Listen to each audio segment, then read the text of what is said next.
My name is Maren Caldwell, and I'm 28 years old. Competence, for me, is a quiet instrument. It's the rhythm under the noise, the bill paid before the late fee, the spreadsheet that reconciles to the cent, the trip itinerary that breathes because someone thought 2 steps ahead.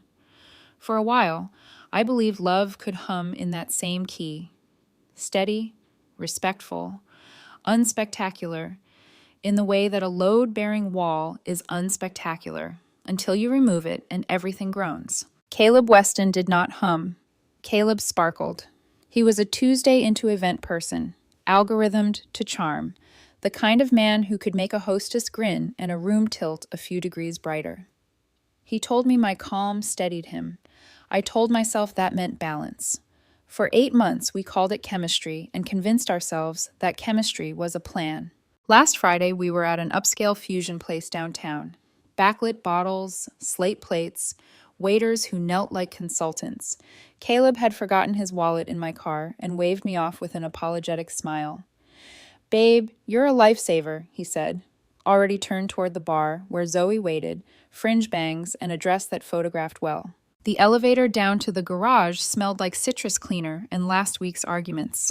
I found the wallet between the seat and the center console, the same leather I'd bought him for his birthday, the kind that ages handsomely and advertises discretion. I walked back through the hum of the restaurant. Low conversations, ice in glasses, a muted saxophone trapped in a speaker, and I saw them before I heard them. Zoe leaned in, phone face down in that meaningful way. "So are you two, official?" she asked, the words buoyant and baited. Caleb rolled his eyes, actually rolled them. "He thinks we're exclusive," he said, then corrected himself with a grin so quick a camera would have missed it. She thinks we're exclusive. I'm still keeping my options open. Why limit yourself, you know? I stood there 20 feet away, holding proof of all the little ways I'd cared. The birthday, the shared calendars, the spare key on a fob in the wallet I'd fetched. The hostess threaded past me with a tray of sparkling water. Someone laughed. The saxophone tried to sound expensive. Zoe laughed too. "You're terrible," she said, delighted. "Does she pay for everything?" "Usually," Caleb said, easy. "She's sweet like that." Here's the thing about competence. It isn't loud. It doesn't flip tables. It makes choices that hold. I walked to the table, set the wallet down next to Caleb's hand, and watched his smile falter as he read my face. "Keep them open," I said, and left. The first call came 11 minutes later. I know because I was sitting in my car in the parking garage watching the clock tick beside the banking app on my screen. We'd opened a joint savings account 2 months in, the future apartment fund. Mostly my money because he was between contracts, because I believed in him, because investing in someone felt like love. I couldn't empty it. The bank required both signatures for immediate transfers over $5,000. But I could freeze the account and request an audit of contributions, which I did. My hands were steady. The citrus cleaner smell had seeped into the upholstery. Overhead, tires hissed across concrete. Caleb: "Babe, my card just got declined. What's happening?" Me: "Which card?" Caleb: "The joint one." Me: "It's frozen pending an audit. I requested a full transaction history." Caleb: "Why would you do that?" Me: "Because I just found out I'm not actually in an exclusive relationship. Seems like a good time to review our financial arrangement." Caleb: "You're being dramatic. It was just girl talk with Zoe." Me: "Cool. Use your personal card for dinner." I hung up. Then I did something perfectly legal and satisfyingly petty. I opened our shared calendar and removed myself from everything. The Palm Springs weekend, the concert tickets, his cousin's wedding, where I was supposed to be the +1, gone with the quiet click of a checkmark, the discipline of subtraction. By the time I reached my apartment, I had 9 missed calls and 23 texts from Caleb, a drip campaign alternating between outrage and charm, apology and accusation. I put my phone on the counter and made tea with the methodical care of a surgeon scrubbing in. At 9:12 p.m., the real campaign began. Instagram notifications bloomed like a rash. Caleb had posted a carousel of us, the pic from Griffith Park, the birthday dinner, my hand on his chest, with a caption that tried very hard to sound wounded. "When you think you found your person, but she abandons you at a restaurant." Some people can't handle a man with ambition. The comments slid in fast. His friends, the ones who loved his stunts, called me controlling, insecure, ungrateful. A familiar name popped up, lip-glossed and righteous. Riley Mercer, Caleb's ex-girlfriend. Could have told you she was like this, she wrote, and liked her own comment. I sat on the kitchen stool and watched strangers appraise my character like it was their job. I let the kettle click off and didn't move. The saxophone from the restaurant was still in my head, trying to sound like class. It sounded like a cheap loop now.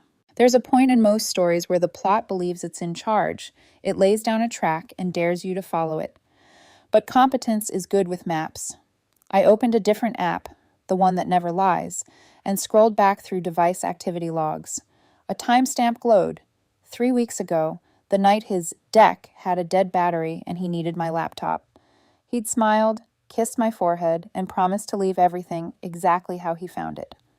I hadn't checked then. I checked now. My stomach went flat. A list of 17 file names marched past. Client analytics, campaign performance, ROI breakdowns, a retention cohort study. I'd stayed late to finish. Exported. The connected USB ID was in the log, too. A string of numbers as intimate as a fingerprint. Not speculation. Not a feeling. Evidence. My phone buzzed. Jules Park, my friend from grad school who'd jumped to IT at a competing firm, texted, "Weird question. Is Caleb your boyfriend?" I exhaled a laugh that wasn't a laugh. Not anymore. Why? Jules. He's been sliding into our marketing head's LinkedIn with, let's call it very familiar strategy docs. My boss asked me to look. The metadata screams your shop. Outside, someone's muffler coughed in the alley. Inside, the kettle was a cold metal moon on the stove. I pressed my thumb and saved the screenshots of the log to a folder named Insurance. Caleb called again. Then Riley did. Or rather, she requested me on FaceTime as if we were sorority sisters, and this was a misunderstanding at brunch.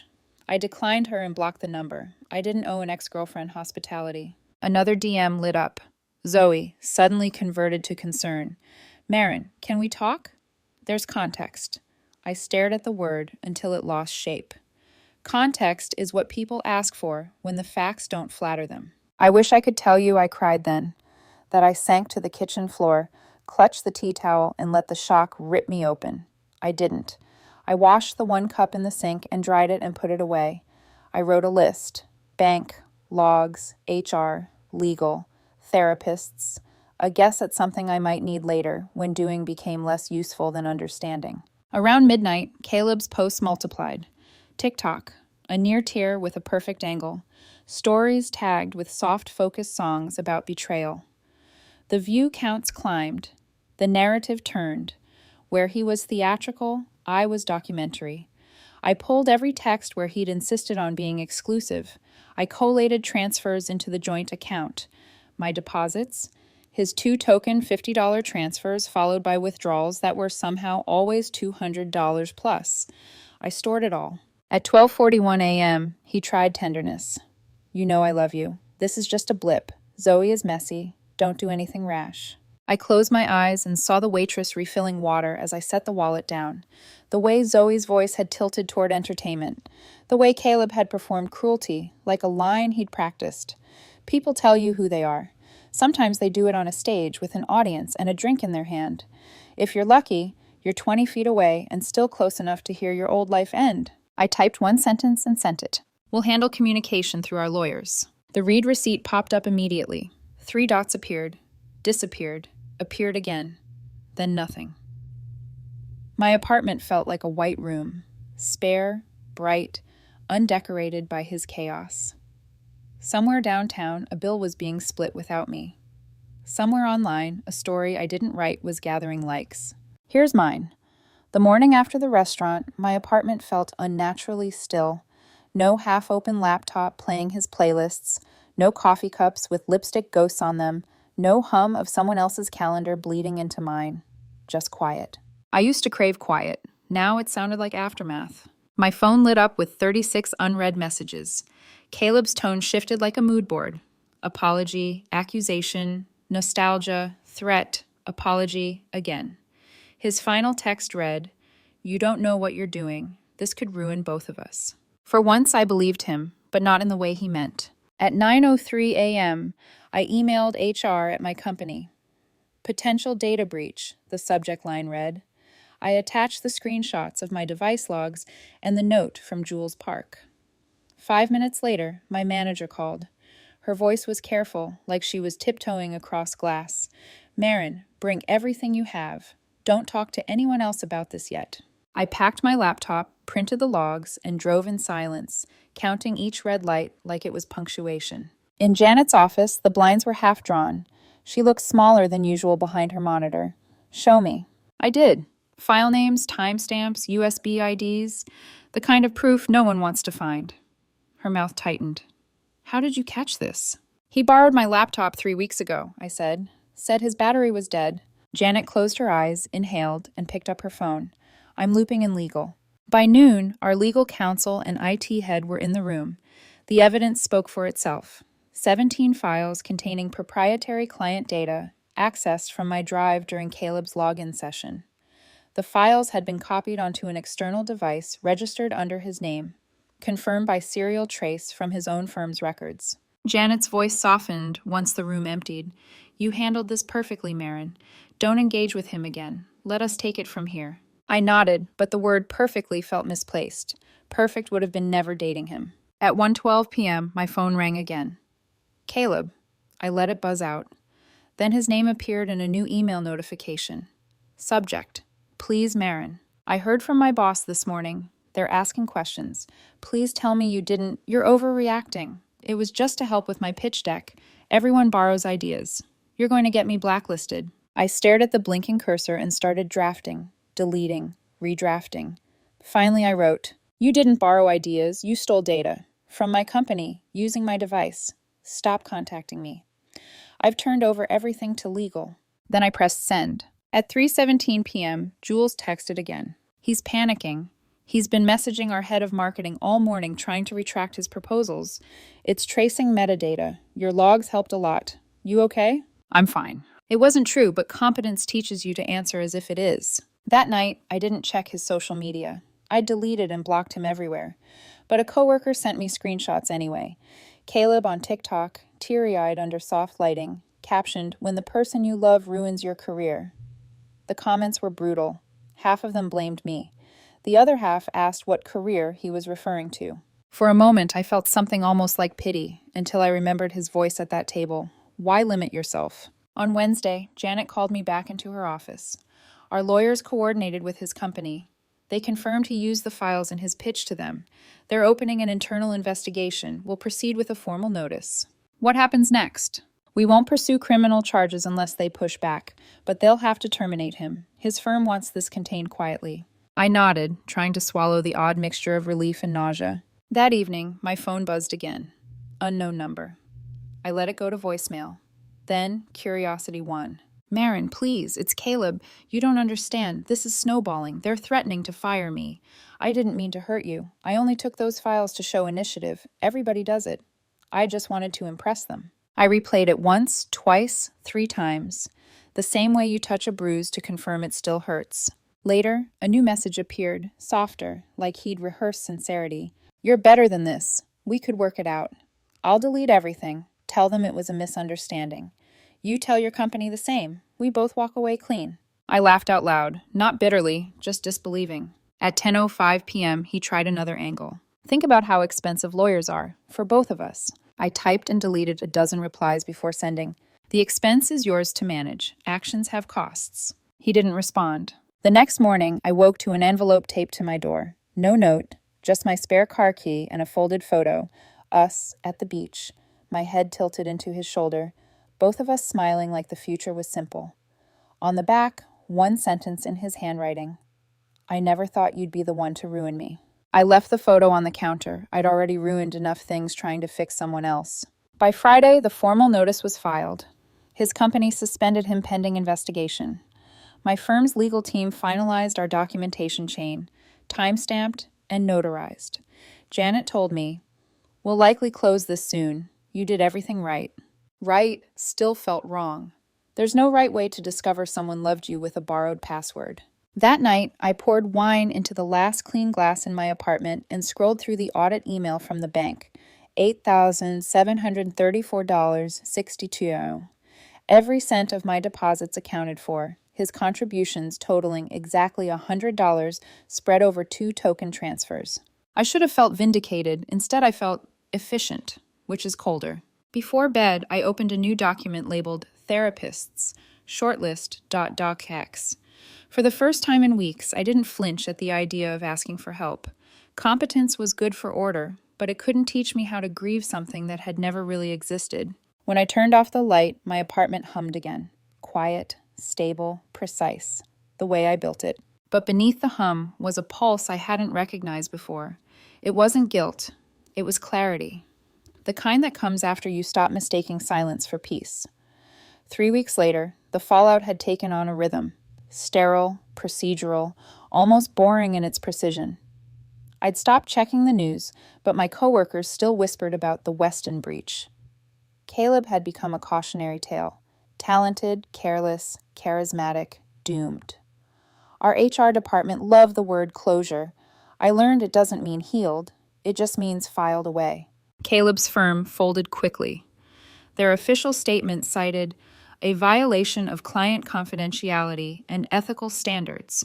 He was terminated effective immediately. My company agreed not to pursue civil damages in exchange for his cooperation, and he signed a non-solicit agreement barring him from contacting our clients for 2 years. A quiet ending, at least on paper. In real life, there's nothing quiet about untangling a shared life from a liar's shadow. The joint savings account still needed to be closed. The bank required both our signatures, which meant facing him. Janet offered to send a company lawyer, but I refused. I can handle it, I said. It sounded brave. It mostly felt like nausea. We met at a downtown branch on a gray Tuesday morning. The teller recognized me but was too polite to say it. Caleb arrived 5 minutes late, sunglasses on indoors. He'd lost weight. His charisma had too. "Marin," he said, sliding into the chair across from me, like this was brunch, not reckoning. "Caleb." He smiled, trying for old warmth. "You look good." "I am good." The bank manager greeted us, professional but curious. I signed first, authorizing release of funds. The audit spreadsheet printed beside us in real time, every deposit tagged with my name.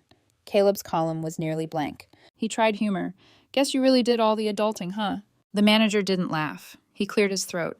"Mr. Weston, based on this record, Ms. Caldwell is the sole contributor. Once you sign, the balance will transfer to her account." Caleb's pen hovered. "So I don't get anything?" I met his eyes. "You withdrew more than you ever put in. You already got your share." The click of his pen sounded final. He signed. The manager handed me the confirmation slip, $8,734.62, a neat number for a messy story. As we stood, Caleb leaned closer, lowering his voice. "You didn't have to destroy me for this, you know. I made a mistake." I looked at him. The same man who'd joked about keeping options open, who'd turned theft into performance art. "You destroyed yourself," I said. "I just stopped sweeping up after you." That night, I met Jules for coffee. "You're officially free," she said, sliding her phone across the table. On the screen was a LinkedIn post from Caleb's old manager. "We remain committed to ethical standards and integrity in client relationships." Translation: we scrubbed him out completely. "Are you okay?" Jules asked. I considered lying. Then I didn't. "I'm not sure yet, but I'm starting to be." She smiled, the kind that doesn't require pretending. "Then you're ahead of schedule." A week later, at Whole Foods, I ran into Zoe. She was in sunglasses, too, but hers were the oversized kind that tried to hide a hangover and a guilty conscience.